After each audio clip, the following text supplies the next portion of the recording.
start with an opening statement from Coach Larrañaga, and I'll take questions. I thought that was a great college basketball game, very entertaining. Both teams playing very hard and very well. We had 3 guys over 20, so from an offensive standpoint, those 3 guys really played at a very high level. But we had 5 guys in double figures, and our defense in the second half, actually the whole game, was trying to contest them. They're such a good offensive team. If you let them get in rhythm and just move the ball the way they like to, every one of their guys can make shots. And they did that for a stretch, but we also defended them pretty well and got some stops ourselves. Questions? Coach, what are your thoughts on Nigel Pack's performance leading the team in scoring? I may give him another 2 weeks off. I mean, it's hard to play that well after 2 weeks of not playing. But he felt good. I played him pretty much the whole game. Played 35 minutes, which is shocking. But he was playing great. It was hard to take him out. But he's a great shooter and a great point guard and a great teammate. So a hell of a game for him to come back with. Jim, was it just law of averages? I mean, first half, open looks would rattle out. Second half, you guys made everything. Is it just that's just the way it goes? I just think good shooters make shots, but they don't make them all. And sometimes they have bad games where they don't shoot well. But overall, when you're playing that well defensively, you're not thinking about shots. You're just playing so hard that the shots come in rhythm. And that's what happened. In the first half, we were dribbling a little too much.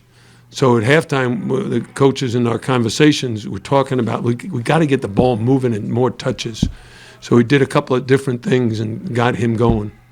PJ and Gerard combined for 35, but they didn't get a lot of the shots they want. How could, I mean, even though they got 17 and 18. Yeah, did you see Nigel Pack guarded Joe Girard until the second half, and who said, well, we switched him over to Wiggins, who's 6'10", and we put our freshman Keyshawn George on him, and he did a terrific job. So when a freshman like Keyshawn George is improving at that end of the floor, then it allows him to play with tremendous confidence on offense. And here's another guy, he played 37 minutes. And he's only 4 for 12, but all 4 of those were threes, so he had 12 points on basically 12 shots. That's 1 point per possession, 1 point per shot taken, and we take that every time from him. Jim, you've been stressing defense and sharing the ball, and we led them in assists. We were in single digits in turnovers, and we out-rebounded them. You have to be very pleased with that. That is great. The 9 turnovers, I don't know, the last game we had single-digit turnovers, but against a team of that caliber who plays that kind of defense, it's a great job. And again, think about it, we played without our leading scorer, Wigga Poplar. And, other guys stepped up. Christian Watson came in, played half the game, and did a really good job. He didn't score any points, but without him, no, we don't have anybody to rest those starters. A.J. Casey came in, did a really good job. But, in the second half, those 5 guys played a majority of the minutes and did a tremendous job. I never took Norshad or Matthew Cleveland out for that reason. They just were playing such good basketball at both ends. Jim, about Matthew, just what he's brought, that experience, especially in those situations in the second half, stepping up like that. Matthew has a lot of different skills. First of all, offensively, he can shoot the 3, which he did. I don't know how many he made, but he was 3 for 4 from 3. Right? He makes his free throws, 2 for 2 there. He has 4 rebounds. He has 23 points. He has 4 assists and only 1 turnover and 1 steal. When you're filling up a stat sheet with all those numbers, it just gives you an indication as to how really good an offensive basketball player he is. In addition to that, we can't succeed unless he's then defending and rebounding, which he's done a very good job of. How fun is it to coach a team that has, like look at tonight's box, all 5 starters either had 7, 8, or 9 rebounds and assists combined. Like everybody's doing something on both ends. How nice is that to see how valuable is that, how crucial is that? It's basically them making our philosophy a reality. They're doing everything we ask them to do. We asked them to defend and rebound better. We did that. We asked them to share the ball and more assists and fewer turnovers. They did that. We asked them to run offense with pace and space, create openings for our shooters and openings for our bigs. We did that. So from start to finish, this is a great game. But it's only one game. Instead of 19 games, now we got 18. Oh, it's a marathon, not a sprint. Couple more. Coach, you talked about your team being a young team Yeah. this week. How much did you see your team grow in this game? Yeah, I thought we played like a mature team tonight. We have some young guys. Like, okay, I'll give you an example. Keyshawn George is a freshman. It's only his second ACC game. Our sophomores, Christian Watson and A.J. Casey, last year they were on a Final 14, but they didn't log a lot of minutes, so they don't have the experience that the older guys do. Yet I have tremendous confidence in them.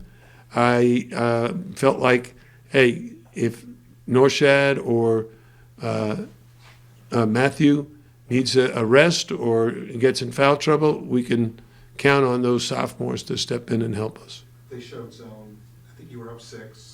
They showed zone and you called the timeout just before the under 8. And Matthew got the turnaround to make it 8, and it just seemed like everything was easy at that point. Was that what you drew up in that? Yeah, well, I drew up. I didn't draw anything. What offense we called, when we called the timeout, the first offense that we ran had Nigel cutting to the middle and catching it and shooting a jump shot, which he made. Right? They made an adjustment on that, so the game is like a chess match.